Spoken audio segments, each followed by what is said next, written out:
નમસ્કાર, આપ જોઈ રહ્યા છો સ્પાર્ક ટુડે ન્યૂઝ। વડોદરા શહેરમાં હેલ્મેટ ન પહેરવા બદલ એક વકીલને ઈ-મેમો મળતા વિવાદ સર્જાયો છે।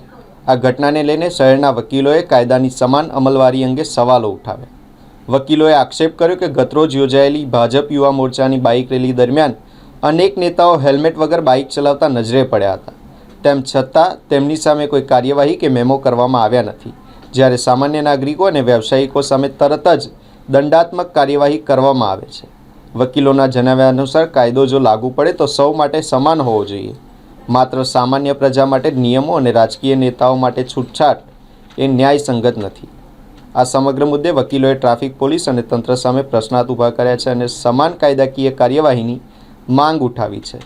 સાથે જ ગતરોજ યોજાયેલ બાઇક રેલીમાં ભાજપ યુવા મોરચાના કાર્યકરો તેમજ નેતાઓને મેમો આપવામાં આવ્યા છે કે નહીં તેની પણ આરટીઆઈની માંગ કરીશું તેમ જણાવ્યું હતું।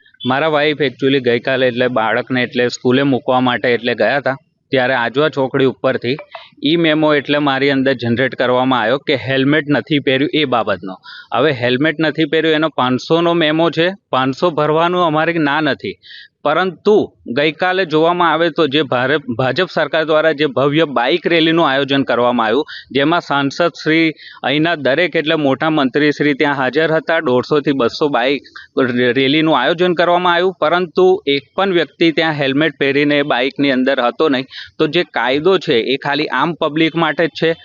ભાજપ સરકારનો ખેસ પહેરી લો તો એ કાયદો લાગુ પડતો નથી એવું છે। એટલે વડોદરા શહેર ટ્રાફિક પોલીસ અને વડોદરા સિટી પોલીસને એ જ કહેવું છે કે કાયદો જો અમલવારી કરવામાં આવે તો દરેકને સરખો કરવામાં આવે, નહીં કે ભાજપનો ખેસ પહેર્યો હોય તો એને કાયદાનું પાલન ના કરાવવું। એટલે મેં આવતીકાલે પણ એ બાબતે આરટીઆઈ કરીને માહિતી માંગવાનો છું કે જે બાઇક રેલીનું આયોજન કરવામાં આવ્યું તો એની અંદર તમે કેટલાનો કે ઈ મેમો જનરેટ કર્યો છે કે કેટલાનો તમે આ બાબતે હેલ્મેટ નહીં પહેર્યા બાબતનો તમે દંડ કરેલો છે। એટલે મારું એ જ કહેવું છે કે આ વલણ જે પક્ષપાતી વલણ જે શહેર પોલીસ દ્વારા રાખવામાં આવ્યું છે એ બંધ થવું જોઈએ અને ખોટી રીતે ખિસ્સા ખંખેરવાનું બંધ થવું જોઈએ। શું નામ આપણું? એડવોકેટ સલીમ પઠાણ। થોડા દિવસો અગાઉ આપણા ગુજરાત રાજ્યના નાયબ મુખ્યમંત્રી શ્રી હર્ષ સંઘવી સાહેબે મીડિયામાં એવું કીધેલું કે મારે હેલ્મેટના દંડની કોઈ જરૂરિયાત નથી, 500 રૂપિયાનું મારા માટે કોઈ મહત્ત્વ નથી। ટ્રાફિક પોલીસને એવું એડવાઇસ કરેલું કે કોઈ પણ હેલ્મેટ વગર પકડાય તો એને ગુલાબ આપો, દંડ ના માંગો। પરંતુ બીજી બાજુ આજે વડોદરાની ટ્રાફિક પોલીસ એ લોકોને ઈ મેમો મોકલી રહી છે।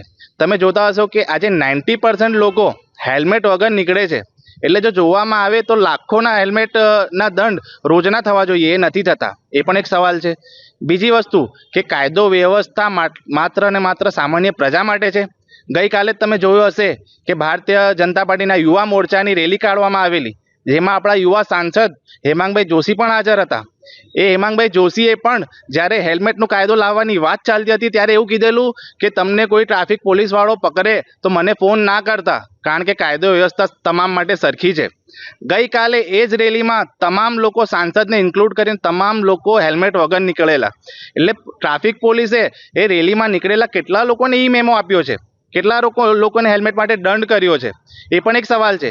એટલે આ લોકો એવી માનસિકતા કરવા માંગે છે કે તમારે કોઈ દંડ ના ભરવો હોય કે કાયદો ફોલો ના કરવો હોય તો તમે ભાજપનું કેસ પહેરી લો તો તમે સુરક્ષિત થઈ જશો। વકીલશ્રી તો હવે આરટીઆઈની પણ માંગ કરી રહ્યા છે।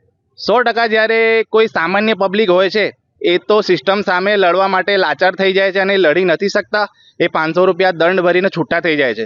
પરંતુ જ્યારે કોઈ વકીલ ઉપર આવો બનાવ બનતો હોય તો વકીલ તો ઠેઠ સુધી લડી લેશે, લોકોને ન્યાય અપાવે છે તો પોતાના માટે પણ ન્યાય માટે લડી શકે છે।